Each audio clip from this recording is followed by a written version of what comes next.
귀한 찬양 감사드립니다. 찬양의 가사처럼 우리도 주님의 마음을 닮아서 긍휼의 마음, 감사와 기쁨이 넘치는 모두가 되시길 바랍니다.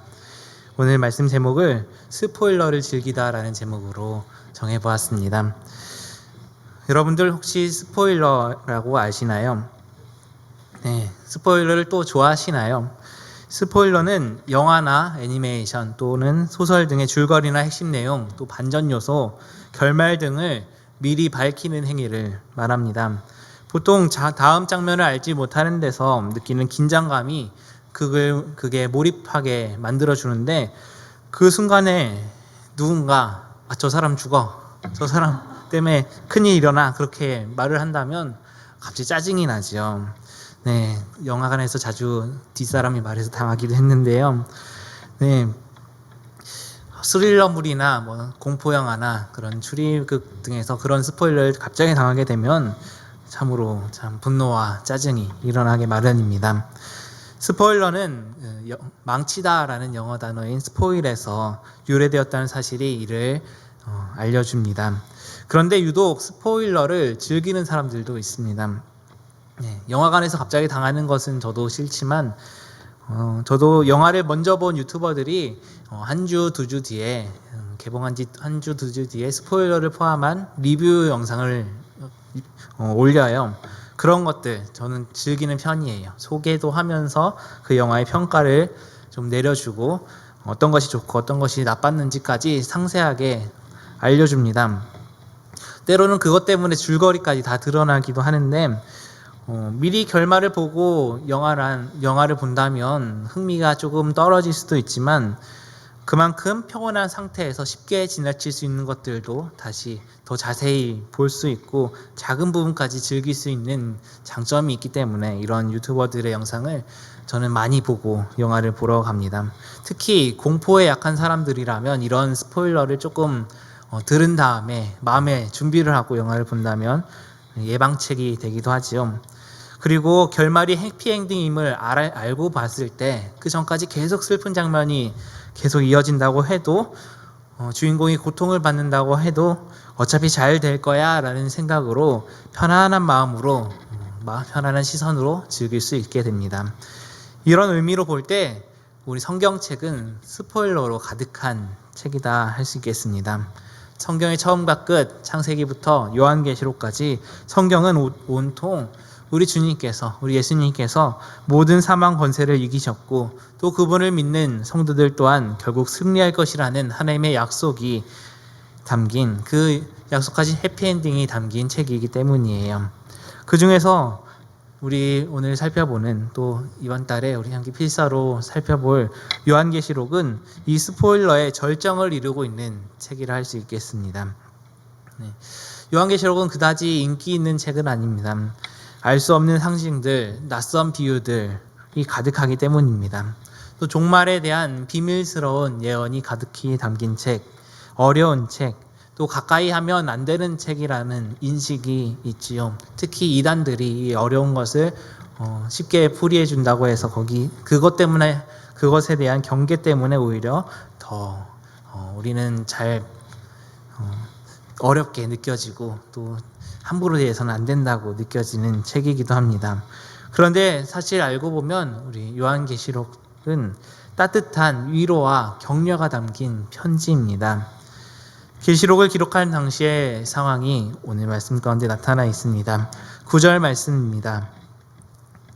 나 요한은 너희 형제요 예수의 환난과 나라와 차움에 동참하는 자라. 하나님의 말씀과 예수를 증언하였으므로 말미암아 밤모라 하는 섬에 있었더니. 아멘. 네. 요한은 자기를 예수 안에서 여러분의 형제요 예수 안에서 환난과 그 나라와 인내에 여러분과 더불어 참여한 자라고 자신을 소개하고 있습니다. 요한은 그 당시 교회에 남아있던 최고령자, 최고 지도자였으며 예수님을 목격했던 마지막 사람이었습니다. 네, 요한은 자신이 굉장한 권위를 갖고 있는데도 불구하고 자신을 그냥 여러분의 형제라고 합니다. 또 예수 안에서 환난과 그 나라와 인내에 함께 참여한 사람이라고 소개합니다. 이 당시 시대 상황은 이렇습니다. 당시 네로의 그리스도인 박해에도 또 도미시안의 박해 가운데서도 신실한 그리스도인들이 있었습니다. 그가 이 편지를 쓰고 있는 가운데에도 많은 핍박을 당하던 그리스도인들이 있었고 그 상황을 알고 있었고 요한 자신도 그 핍박을 당하고 있기 때문에 그들의 형편을 잘 알고 있었습니다. 그래서 계시를 통한 예언의 말씀이면서도 또한 동시대를 살아가고 있는 다른 그리스도인 동료들을 향한 위로와 격려, 응원의 마음으로 이 서신을 쓴 것입니다. 예수님을 믿기 때문에 핍박이 있었습니다. 그런데 그것이 바로 예수 그리스도가 겪으신 환난이라고 합니다. 그렇지만 우리는 그런 환난 속에서 그 나라를 기다린다고 했습니다. 이 나라는 주님 다시 오실 때 지상에 세워질 영원한 나라를 가리킵니다. 그 나라와 인내에 함께 참여하고 있다. 우리가 같이 참고 있어 라고 격려하는 것입니다. 여기서 이 참는다는 단어는 이 나귀나 소가 무거운 짐을 지는 것 같은 아주 극렬한 고통을 말합니다. 요한은 당시 성도들이 핍박 가운데 있는 것을 그 고통을 잘 알고 있었습니다. 요한 스스로도 같이 그 고통을 겪고 있는 상태이기 때문에 그 핍박을 같이 당하는 처지로서 스스로를 사도라고 그 권위로서 지칭하지 않고 형제라고 말하면서 다른 성도들과 자신의 상황을 동일시했습니다. 그런데 그 환난과 역경에 나도 같이 참여하고 있다, 같은 처지다라는 것입니다. 이 참여한다는 말에는 또한 교제의 의미가 들어 있습니다. 네, 교제한다. 우리가 보통 성도의 교제라고 하면은 같이 뭔가 맛있는 것을 같이 나누어 먹으면서 한 주간에 같이 있었던 은혜를 고백하면서 재밌는 간증을 나누면서 이렇게 즐거워하는 걸 말하는 느낌이 있는데 여기서 말하는 교제는 그것과는 차원이 다르지요. 그것은 여기서 말하는 교제는 핍박 가운데 마치 총알이 빗발치는 전쟁터 안에 서서 늘 함께 돌파한 전도들이 가지고 있는 동지애 같은 것입니다. 어떤 얄팍한 또 울고 웃고 떠드는 그런 피상적인 우정이 아닙니다. 우리 교회의 역사를 살펴보면 이상하게 교회가 핍박을 받고 교회가 힘이 들수록 오히려 성도들이 더욱더 단단하게 단결하는 모습을 볼 수 있습니다. 핍박을 당할수록 오히려 성도의 수가 늘어나고 하나님을 향한 믿음이 더 강렬해지는 것입니다. 그런데 오히려 교회가 핍박이 풀리고 소위 살만해질 때, 먹고 살만해질 때 건물이 더 커지고 세가 확장되면서 오히려 교회들이 분열되고 싸우는 모습을 볼 수 있죠. 그래서 오히려 환난 가운데 있는 것이 교회를 영적으로 하나 되게 하는 복일 수 있습니다. 요한은 자신이 반모섬에 기양와 있다고 말합니다. 반모섬은 에베소의 남서쪽으로 90km 떨어진 지금도 3시간 정도 에베소에서부터 배를 타고 가야 하는 작은 섬입니다. 이 섬은 그렇기 때문에 당시 로마의 죄수들을 종교 정치범들을 귀양 보냈던 유배지로서 사용되었습니다. 또한 그 섬에는 탄광이 있었습니다.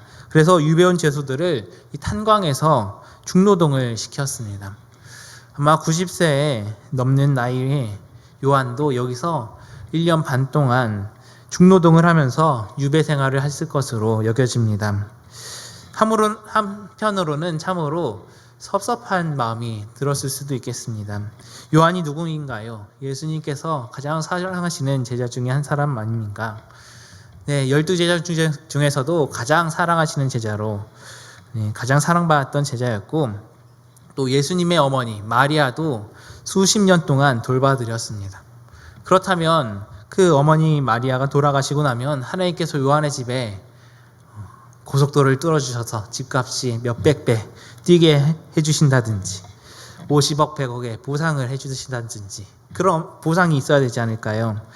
그렇게 예수님의 사랑을 받고 예수님의 어머니인 마리아마저 수십 년간 자신의 친어머니처럼 모시고 살았으니까 엄청난 보상인 당연해 보입니다. 하나님께 그 정도는 문제도 아닐 것입니다. 그런데 요한은 오히려 지금 90세에 넘는 나이로 중노동에 시달리며 핍박 가운데 있는 상황입니다. 이렇듯 증인의 삶은 때때로 이렇게 혹독한 대가를 치릅니다. 요한에게 돌아온 것은 도미티안의 핍박이었습니다. 핍박과 압박이 조여오면서 이 가장 마지막 남은 교회의 어른이었던 요한을 이 도미티아누스가 처음에는 기름솥에 튀겨 죽이려고 했습니다. 그런데 그게 잘 안 돼서 유배에 보냈다는 전설도 있습니다. 네, 9절 말씀처럼 하나님의 말씀과 예수를 증언하였으므로 말미암아 핍박을 받았다는 것입니다. 말씀을 증언했다고, 예수님을 증언했다고 핍박을 당하다니, 그것도 이렇게 혹독한 대가를 치르다니, 참으로 참 아이러니한 상황입니다. 우리는 왜 예수님을 믿으십니까? 많은 사람들은 예수님 잘 믿고 또 잘 성공하길도 바랍니다. 예수님을 잘 믿었으니까 승승장구하겠지, 명예도 얻고 돈도 잘 벌고 좋은 집 좋은 땅 사고 잘 살겠지, 사업이 좀 피겠지 하는 마음이 있습니다. 그렇지만 믿음의 열매란 반드시 그런 것만은 아니라는 것입니다. 요한은 90이 넘는 나이에 가장 많이 주님을 위해서 일하는 사람 중에 하나였습니다. 그렇지만 세상적으로 봤을 때 성공하지는 못했습니다. 이제 은퇴해서 편안하게 여생을 보내야 하는데 이 땅에서는 끝까지 환난을 겪어야만 했습니다. 하나님의 사랑을 받는 것이 꼭 세상적으로 성공하는 것만은 아님을 이 삶을 통해서 볼 수 있지요. 그렇지만 이렇게 홀로 갇혀있는 이 삭막한 유배지가 마지막 시대 하늘과 땅의 영적인 운명을 보여주는 계시를 받는 곳이 될 줄을 누가 알았을까요? 이렇게 인생이 절박한 상황 가운데 몰렸을 때 하나님께서 오히려 그곳에 함께 하신다는 사실입니다. 모든 것이 다 끝나는 것 같은 광야가 오히려 하나님과 나와의 특별한 데이트 장소가 되는 것입니다. 야곱은 집을 떠나서 도망자 시절에 베델에서 하나님을 만났습니다. 모세도 왕자의 신분에서 쫓겨나서 40년 동안 광야 생활을 한 후에 80세 노인이 되어서야 불타는 떨기나무에서 하나님을 만났습니다. 또 에스겔이나 다니엘은 이방 땅에 포로 신분으로 끌려갔다가 거기서 하나님의 계시를 받았습니다. 혹시 여기 계신 분들 중에 이처럼 사방이 꽉 막혀 있다고 느껴진다면 그 신세 한탄하는 것을 잠시 내려놓고 하나님을 바라보았으면 좋겠습니다. 물론 잠시 신세를 한탄하고 원망할 수 있지요. 사람의 감정이란 것이 솔직해져야 할 때도 있습니다. 그렇지만 오히려 지금이야말로 하나님의 특별한 음성을 들을 때인 줄 아셨으면 좋겠습니다. 그리고 그때 주신 음성과 계시는 이 요한 자신만을 살리는 것이 아니었습니다.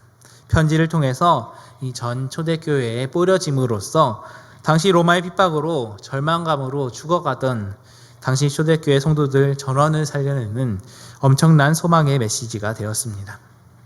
네, 교회의 가장 큰 어른인 요한을 잡아두면 교회는 위축될 것이다 라고 생각했던 그 로마가 계산했던 것에 역효과가 난 것이죠. 기독교의 최고 지도자를 전에 없던 유배를 보내서 홀로 갇혀 쓸쓸하게 죽어가게 함으로써 저 요한의 최후가 기독교의 운명과도 같은 것이다 라는 메시지를 주고 싶었을 것이에요. 그렇지만 요한은 오히려 거기서 하늘과 땅을 여는 너무나도 놀라운 이 계시록의 메시지를 받아서 그 편지를 널리 뿌렸습니다.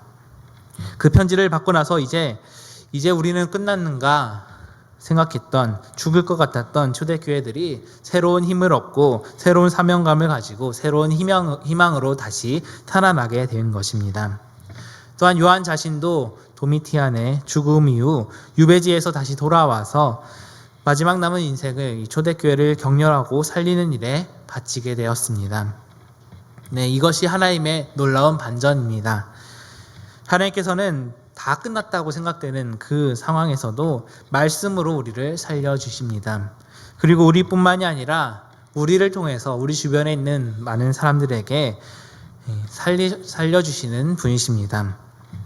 지금도 크고 작은 수많은 유혹과 어려움들이 우리 신앙인들의 삶 가운데 있습니다. 그것으로 인해서 우리의 신앙이 때로는 흔들리는 경험도 합니다. 그렇지만 이런 우리에게 하나님께서는 이렇게 말씀하시는 것입니다. 수고했어. 해피엔딩이야. 조금만 더 버티자. 네, 계시록은 이렇게 신앙을 지키기 위해서 고군분투하는 치열하게 삶의 현장 가운데 신앙을 지키기 위해 싸우고 있는 그런 이들을 위한 위로와 격려의 책입니다. 우리의 삶에 감독되신 하나님께서 눈앞의 어려움에 흔들리지 말고 그 결론은 해피엔딩이다 라는 것을 기억하라고 스포일러를 하십니다. 7절 말씀입니다. 볼지어다 그가 구름을 타고 오시리라. 각 사람의 눈이 그를 보겠고 그를 찌른 자들도 볼 것이요 땅에 있는 모든 족속이 그로 말미암아 애곡하리니 그러하리라. 네. 아멘. 그렇게 될 것입니다. 또 8절 말씀에 주 하나님이 이르시되 나는 알파와 오메가라. 이제도 있고 전에도 있었고 장차 올 자요 전능한 자라 하시더라. 아멘.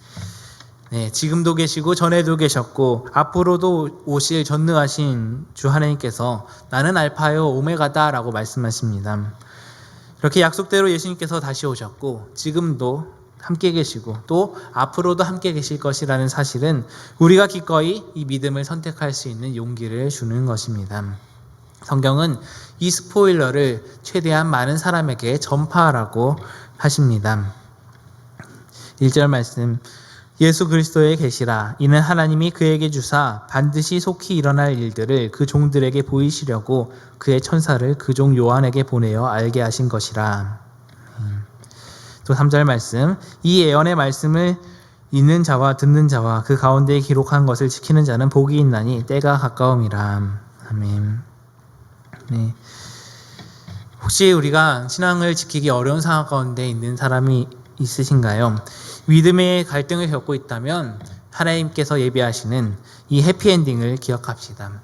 하나님께서 우리에게 이렇게 승리하라고 명령하십니다. 그러나 이 승리는 다른 사람들보다 빨리, 멀리, 더 높이 나아가라는 의미가 아닙니다. 어떤 상황 가운데 있든지 각자의 길을 포기하지 않고 완주하는 것, 바로 하나님 나라의 방식으로 예수님처럼 세상을 버티고 이겨내는 것이야말로 참된 승리입니다. 오늘도 우리 곁에서 우리의 믿음을 응원하여 주시고 격려하여 주시고 또 혹 믿음을 지키다 지친 이들을 위로하시는 주님의 사랑을 읽고 듣고 삶으로 기억하길 바랍니다. 함께 기도하시겠습니다. 언제나 우리와 함께 하시는 주님 그 크신 사랑에 감사드립니다. 우리가 앞이 캄캄한 상황 속에서도 빛이 되신 주님을 찾게 하여 주시고 주님의 음성을 듣기 위해서 기도하며 애쓰는 자가 되기를 소망합니다. 늘 그 자리에 함께 하신 하나님을 만나기를 간절히 원합니다. 항상 주님의 말씀 묵상하며 어려운 상황 가운데서도 주님께 기도하기를 멈추지 않게 하여 주시고 항상 찬양과 감사가 넘치는 우리 삶 되게 주님 도와주시옵소서. 어떤 어려운 상황 가운데 있든지 주님께서 그 결과는 해피엔딩이라고 말씀하여 주신 것을 기억하며 늘 주님과 가까이 하며 기쁨으로 이겨낼 수 있도록 주님 인도해 주시옵소서. 그렇게 살 때에 우리의 삶을 통하여서 주님의 영광이 우리와 우리 주변 사람들에게 흘러가며 주님의 복음이 전해질 줄 믿습니다. 그 일에 우리를 사용하여 주시옵소서. 이 모든 말씀 예수님의 이름으로 기도합니다. 아멘. 함께 찬송가 546장 함께 찬양하시겠습니다.